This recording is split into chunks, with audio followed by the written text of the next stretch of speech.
NU dilabeli beringas dan anti kritik. NU menjadi terlalu dekat dengan pemerintahan dan menjadi, maaf dalam tanda kutip, lumbung suara dalam pemilu dan pilkada, sedemikian sehingga pimpinan-pimpinannya menjadi melupakan kaderisasi di bawah-bawahnya. NU itu bukan Islam. Per minggunya rata-rata 4 kali pelecehan dan kekerasan seksual yang terjadi di pesantren.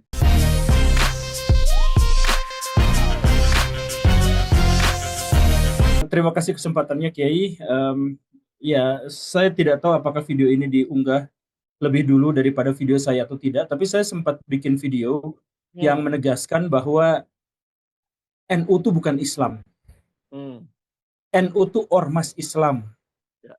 Dan karena NU itu ormas Islam, maka selayaknya dia dipahami bukan sebagai agama yang suci dan sakral, tapi dia harus dipahami sebagai medan perjuangan buatan manusia yang bisa benar dan bisa salah, yang harus terus memelihara koordinasi secara internal, yang harus memelihara spirit-spirit dan idealisme mereka, dan lain sebagainya. Hal-hal yang seluruhnya berbau kemanusiaan. Nah, yang kemarin-kemarin saya dengar terkait dengan misalkan Banser yang uh, bisa dibilang secara provokatif mengajak orang untuk atau menawarkan untuk menggorok leher orang bagi siapapun yang menistakan kiai-kiai NU. Saya pernah mendengar ancaman itu dari Jamaah Islamiyah. Saya pernah mendengar ancaman semacam itu tuh dari ISIS. Dan pada waktu itu kita nggak khawatir dan nggak kaget karena ya mereka tuh kelompok minoritas, kelompok kecil, dan kita semua ada dalam perlindungan NU. Jadi orang-orang di Indonesia pada waktu itu selama ada NU bersama dengan kita, ISIS yang bawa-bawa bom kemana-mana, JI yang menteror bangunan-bangunan di Indonesia dan sebagainya, itu tidak terlalu dikhawatirkan karena kita ada bersama NU, kita di tengah-tengah NU, NU adalah um, ormas terbesar di Indonesia yang sangat moderat, yang terbuka dalam ruang-ruang diskusi, terbuka dalam klarifikasi, validasi, tabayun, atau hal yang semacam itu. Nah, jadi sekarang tuh kita mengalami kekagetan berganda. Kekagetan yang pertama itu adalah bagaimana ceritanya ada NU yang mengatakan itu, padahal itu adalah kata-kata yang dulu diucapkan oleh musuh-musuh terbesar NU. Ya. Kita kaget akan hal itu. Dan kemudian yang keduanya itu adalah kekagetan kita berpikir, dulu kita nggak khawatir dengan ISIS karena jumlah mereka sedikit. Kalau yang menjadi radikal itu adalah NU yang punya jamaah sampai 100 juta orang di Indonesia, dan ada Banser dan teman-temannya berbagai underbow di bawahnya itu yang sampai 10 atau 20 juta, maka rakyat Indonesia benar-benar ada dalam ancaman radikalisme. Karena sekarang yang mengancam pluralisme, yang mengancam uh, inklusivitas dan sebagainya justru adalah orang-orang NU. Dan kemarin Pak Kiai, uh, ketika ada oknum, katakanlah oknum Banser NU yang mengatakan dengan ancaman yang sangat mengerikan itu, kita masih berharap bahwa itu adalah oknum, kita berharap seperti itu. Tapi kemudian ada pimpinan tinggi PBNU yang mengatakan bahwa ancaman itu wajar, ancaman itu lumrah. Nah, ini yang mengatakannya Wakil Sekjen NU kalau nggak salah. Ya. Itu membuat kita menjadi lebih khawatir lagi karena wow, ini bahkan sudah level kelembagaan mengatakan seperti itu. Nah, inilah kekhawatiran-kekhawatiran kita. Jadi mari kita berpikir dalam konteks kebangsaan Indonesia. NU dulu ada kader Banser kalau tidak salah yang rela mengorbankan jiwanya bawa bom keluar dari gereja menyelamatkan jamaah-jamaah orang Kristen yang mau melakukan ibadah. Dia meledak di situ, dia meninggal di situ demi membela orang-orang non-muslim. Itu karakteristik Banser, itu karakteristik NU yang kita ingat. Ya. Mereka itu adalah kelompok orang yang mungkin keras, mungkin kasar, tapi kekerasan dan kekasaran itu tidak pernah menyasar warga Indonesia, bangsa Indonesia yang hidup dalam pluralitas seperti ini. Makanya kita benar-benar kaget, dalam kagetnya berganda seperti itu. Dan yang luar biasanya adalah seperti yang tadi Pak Jajang sampaikan, Pak Jajang berbicara langsung to the point dan langsung pada intinya. Saya ucapkan terima kasih dan apresiasi kepada Pak Jajang. Eh, kita mengingat betul dulu Gus Dur dihujat, dulu Gus Dur itu dilecehkan, dipermalukan, ditertawakan. Gus Dur tuh kiai, tapi dia ditertawakan habis-habisan oleh begitu banyak orang di Indonesia. Saya ingat itu kejadiannya di tahun 2001 sampai 2004. Saya ingat betapa dibencinya Gus Dur oleh sekelompok orang. Tetapi di kalangan Nahdliyin yang muncul itu justru adalah pasukan berani mati. Jadi maksudnya dia nggak ofensif, dia defensif, dia membela Gus Dur, tapi nggak ada satupun di antara mereka tuh yang mengancam, dan gak ada satupun di antara mereka yang misalkan mengeluarkan pernyataan kontroversial di ruang publik. Yang justru melakukan itu adalah Pak Habib Rizik. Pak Habib Rizik yang justru mengatakan Gus Dur itu buta mata, buta hati, dan sebagainya. Nah, orang-orang Nahdliyin pada waktu itu, bahkan bansernya sekalipun, defensif, tidak melakukan serangan balik dengan ancaman kata-kata yang segala rupa, itu tidak ada yang seperti itu. Nah, ini menunjukkan bahwa ada sesuatu yang berubah di dalam tubuh NU, ada sesuatu yang nampaknya sedang bertransformasi dengan atau tanpa kita sadari. Saya kemarin itu berhayal, berimajinasi, entah benar atau tidak. Apakah ini tuh muncul gara-gara NU menjadi terlalu dekat dengan pemerintahan dan menjadi, maaf dalam tanda kutip, lumbung suara dalam pemilu dan pilkada, sedemikian sehingga pimpinan-pimpinannya menjadi melupakan kaderisasi di bawah-bawahnya. Karena kejayaan NU itu kan di era Gus Dur. NU di era Gus Dur itu mereka begitu kuatnya sampai mampu face to face berhadapan dengan Pak Harto yang itu adalah simbol paling mengerikan dari otoritarian di Indonesia. Pak Harto itu smiling general. Pak Harto itu ketemu sama dia itu orang lain itu gemeteran. Gak ada yang berani sama Pak Harto di zaman itu, tapi NU berani. Kalau nggak salah, koreksi jika saya salah, saya juga nggak tahu konteksnya, tapi Gus Dur tuh pernah mengatai Soeharto itu bodoh gitu. Nah, jadi maksud saya, jadi bargainingnya kuat, kemandirian mereka kuat, dan setelah itu NU juga ternyata melahirkan banyak sekali tokoh-tokoh terkemuka dalam intelektualisme Indonesia. Ya termasuk Pak Jajang sendiri nampaknya itu kan di era kejayaan NU di masa lampau gitu. Sekarang jadi profesor dan kemudian berkarya di Amerika Serikat. Itu menunjukkan bahwa kadar intelektualitas NU memang pada waktu itu memang sedang girohnya itu sedang kuat-kuatnya. Nah, tetapi NU yang sekarang ya itu makanya silahkan, saya tidak tahu jawabannya, saya hanya menduga-duga saja. Apakah ini gara-gara NU terlalu dekat dengan kekuasaan sehingga ketika ada muktamar, misalkan ada isu-isu soal suap, kemudian hubungan dengan presiden, hubungan dengan penguasa dan sebagainya, dan itu terjadi terus-terusan, sehingga yang di bawah-bawahnya tidak kita kader dengan baik. Itu apakah seperti itu atau apa? Tapi yang jelas Pak Kiai dan Pak Profesor, sekarang netizen menghujat NU, membuli NU habis-habisan.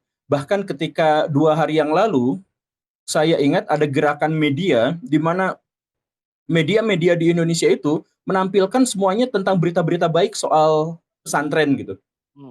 Jadi mungkin ini adalah kontra naratif. Jadi media-media kemudian menceritakan hal-hal positif tentang NU, tentang pesantren dan sebagainya, tapi di kolom komentarnya tetap rakyat masyarakat Indonesia itu nggak terima dan langsung mengata-ngatai dengan begini dan begitu gitu. Nah, jadi ini adalah keresahan rakyat Indonesia karena mereka menjadi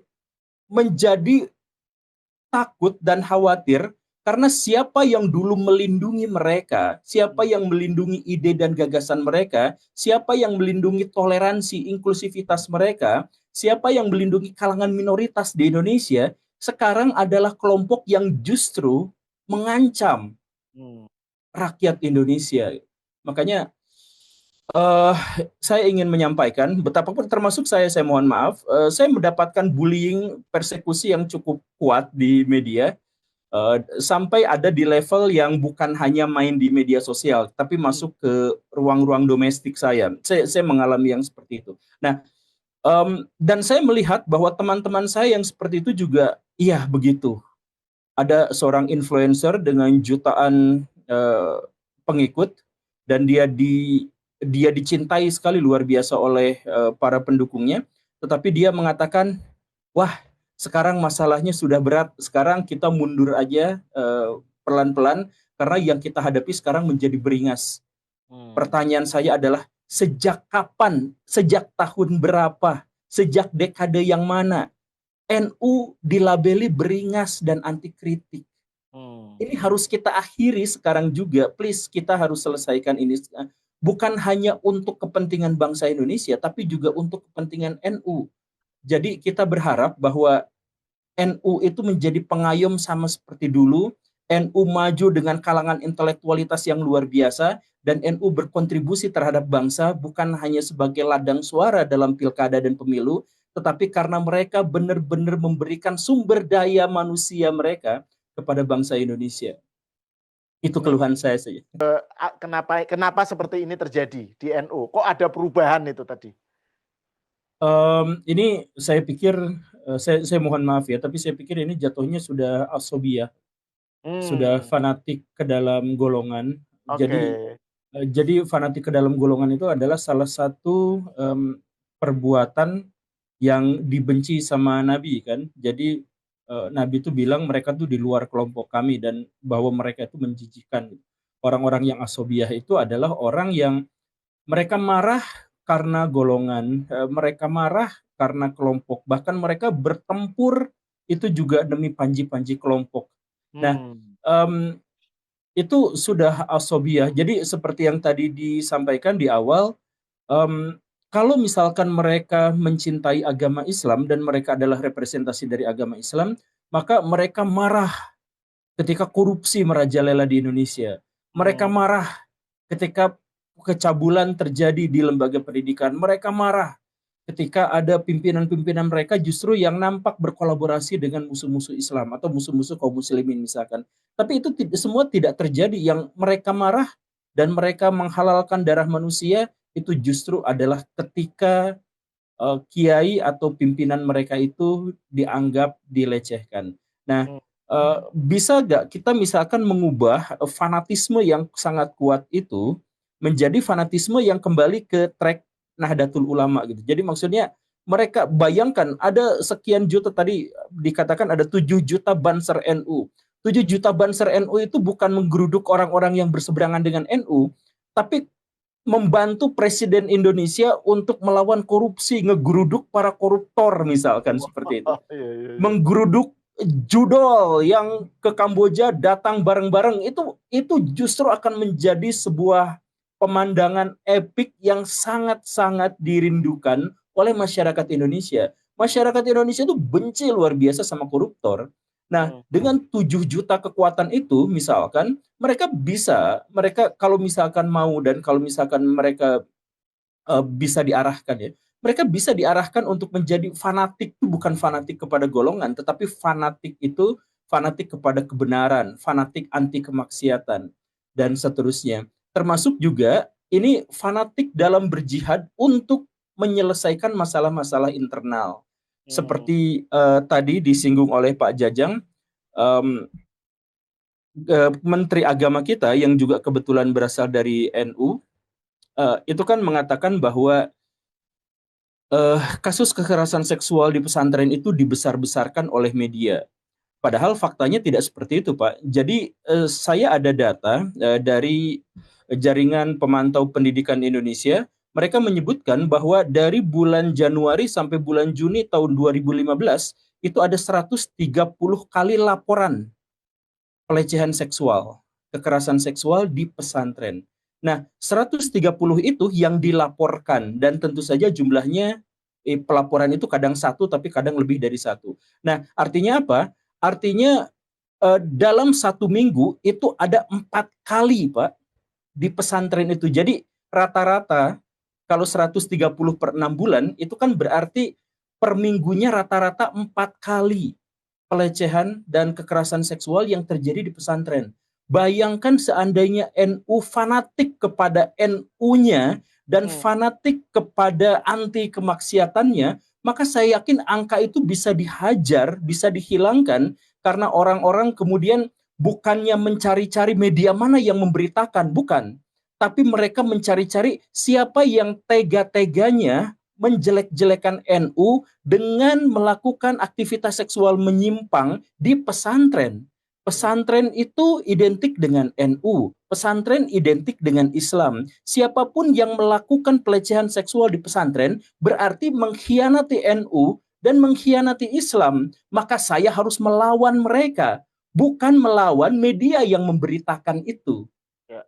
Nah, jadi Kementerian Agama, saya kemarin komplain keras kepada Pak Menteri Agama. Dengan hormat saya katakan beliau itu nampak orang zuhud, nampak orang soleh, nampak orang yang benar-benar baik hati, santun, toleran, dan kita semua melihat itu. Tetapi ketika beliau mengatakan media membesar-besarkan, media justru mengecil-ngecilkan. Saya ada analisis data, media-media itu hanya memberitakan kasus-kasus pelecehan seksual itu sekitar 1 bulan sekali di pesantren, sedangkan faktanya adalah 4 kali sebulan, 4 kali seminggu. Nah, artinya justru malah dikecil-kecilkan. Nah, ayo saya ajak Banser, saya ajak orang-orang Nahdiyin, fanatisme mereka gak usah dipudarkan, tapi arahkan bukan pada fanatisme buta asobiah, tapi pada bahwa bendera mereka, perjuangan mereka, genderang perang mereka diarahkan bukan untuk sesama anak bangsa, bukan untuk sesama kaum beragama, tetapi untuk kemaksiatan, untuk kejahatan, tanpa peduli apakah kemaksiatan itu ada di dalam atau di luar tubuh NU. Saya yakin sekali masyarakat Indonesia benar-benar berharap bahwa NU menjadi orang-orang yang seperti itu. Mereka fanatik, siap mati seperti yang kemarin itu. Siap mati bukan soal membela gereja, membela orang-orang, bukan. Tapi rela mati untuk bisa menegakkan keadilan dan melawan kejahatan dan kemaksiatan. Saya sih berharapnya begitu sih Pak, sebagai orang luar.